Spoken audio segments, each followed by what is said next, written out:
بسم اللہ الرحمن الرحیم۔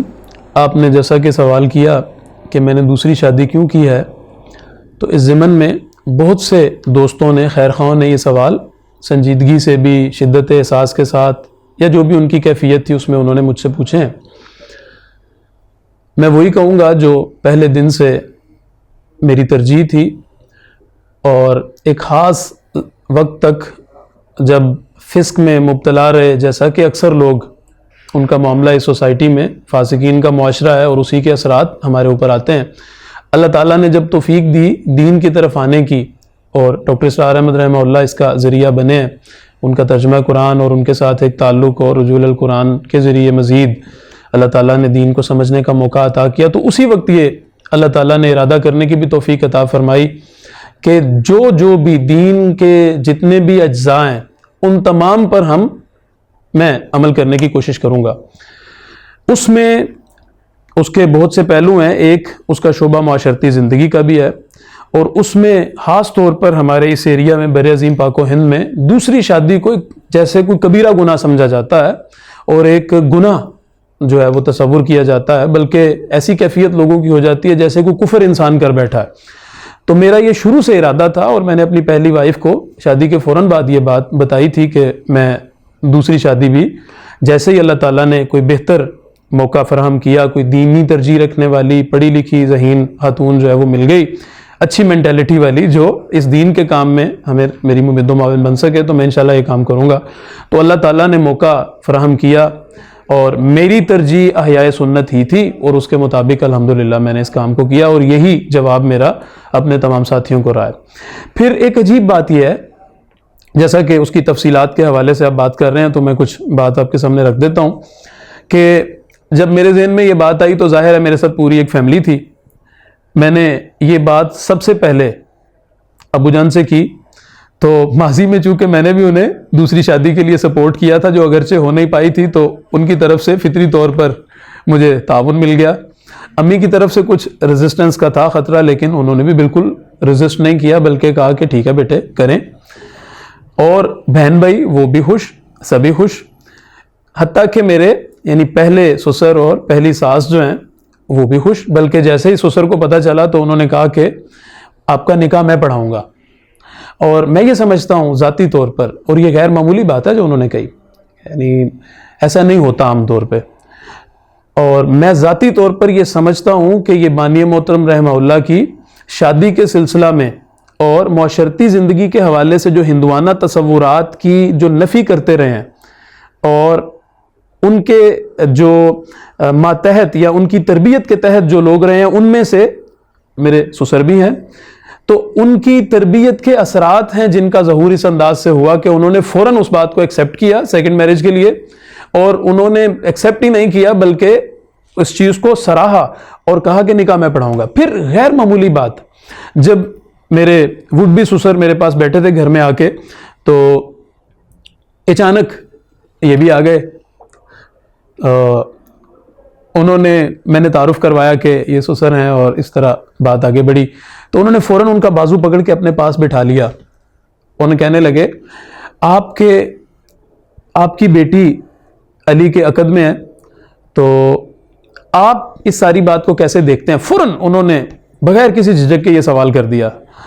تو انہوں نے کہا کہ یہ کوئی برا کام تو نہیں کر رہا، سنت کو زندہ کرنے جا رہا ہے، اللہ تعالیٰ اس کی مدد فرمائے۔ ہاں، جو اس کے تقاضے ہیں دوسری شادی کے، ان کو ساتھ ان کو ملوز خاطر رکھے، بلکہ یہ بات بھی بڑے دبے انداز میں کہی تاکہ اصل چیز جس پہ فوکس کرنا چاہیے تھا اس پہ فوکس ہو۔ تو یہ یعنی آنے والے لوگوں کے لیے بھی ایک دعوت بنی، اور پھر پوری یعنی خواتین ونگ ہمارا تنظیم کا، ایون ان میں بھی یہ بات حیرت کی طور پہ رہی، بلکہ خالہ جان سے میں جب اپنی دونوں وائفز کی ملاقات کروانے گیا تو ان کو جب یہ پتہ چلا کہ نکاح کس نے پڑھایا، یعنی پہلے سسر نے جو پہلے سسر ہیں انہوں نے پڑھایا، تو وہ حیران ہوئی، اچھا ایسے ہوا۔ یعنی اللہ تعالیٰ نے اس سارے سلسلے میں ایک غیبی تائید جو ہے وہ فرمائی ہے، اور یہ بہت آسان ہے اگر آپ اس کو مسنون پیراڈائم میں لے آئیں۔ کیا مشکل ہے اس میں؟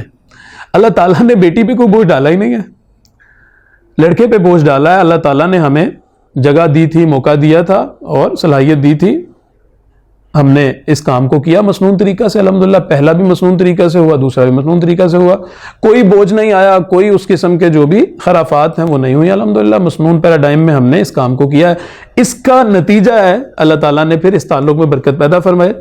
اور سب سے مشکل چیز یہ تھی جو میں نے اپنی دونوں بیویوں کو سامنے بٹھا کے کی کہ آپ دونوں کے لیے سب سے مشکل کام یہ ہے اس بات کو تسلیم کرنا ہے کہ ناؤ وی آر 3, اور ہمارے جتنے بھی کلیشز ہوں گے وہ اس بات کو تسلیم نہ کرنے کی وجہ سے ہوں گے. لہٰذا خدا را میری ترجیح یہ ہے, یہ ہے, یہ ہے, یعنی اپنی دینی ترجیحات ساری ان کے سامنے میں نے بیان کی.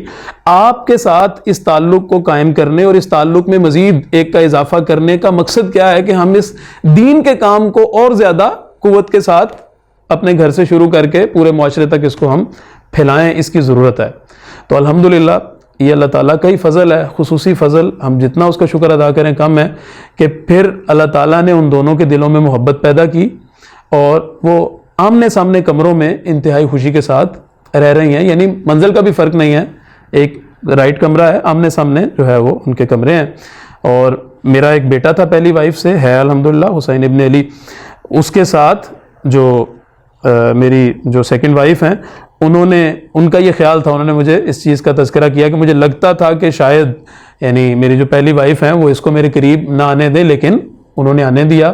اور جو پہلی وائف ہے ان کا یہ خیال تھا کہ شاید یہ پتہ نہیں میرے بیٹے کو پیار کرتے, وہ جو خدشات ہوتے ہیں انسانوں کے ذہنوں میں, انہوں نے بھی اس کو تسلیم کیا, قبول کیا, پیار کیا. بلکہ وہ اپنی جو سیکنڈ ماما ہے ان کے ساتھ پہلے سے بھی زیادہ, یعنی پہلی ماں سے بھی زیادہ محبت کرتا ہے اور لگاؤ کا اس کے ساتھ ایک تعلق ہے اور ایک دوستانہ ماحول ہے الحمدللہ. اور یہ سب کچھ اللہ تعالیٰ کا فضل ہے.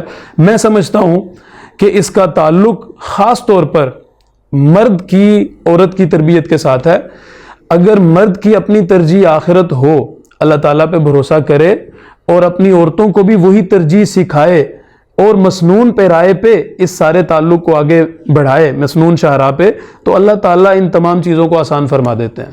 میرے پاس پہلے سے زیادہ وقت ہے, اللہ تعالیٰ نے مال میں بھی پہلے سے زیادہ برکت فرما دی ہے, اللہ تعالیٰ اولاد سے بھی نوازے گا انشاءاللہ. یہ سارا سلسلہ جاری و ساری رہے گا. اور میں اس وقت فیصل آباد میں ہوں, وہ دونوں وائفز جو ہے وہ گھر میں ہیں, کوئی ایشو نہیں. دونوں میرے لیے دعائیں بھی کر رہی ہیں, بلکہ آپ کے لیے دعائیں کرنے والے بھی انشاءاللہ ایسے بڑھ جائیں گے.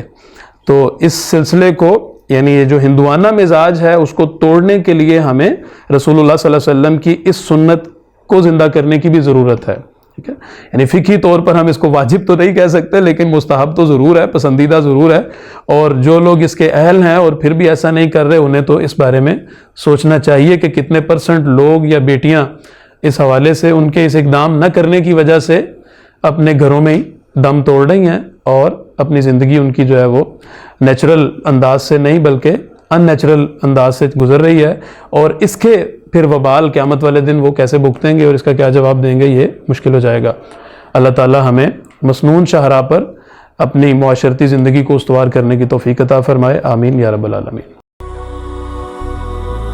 هي الحلقات تحفظني بآيات من القرآن, هي الحلقات تملأني بحب المصطفى العدنان, هي الحلقات تحفظني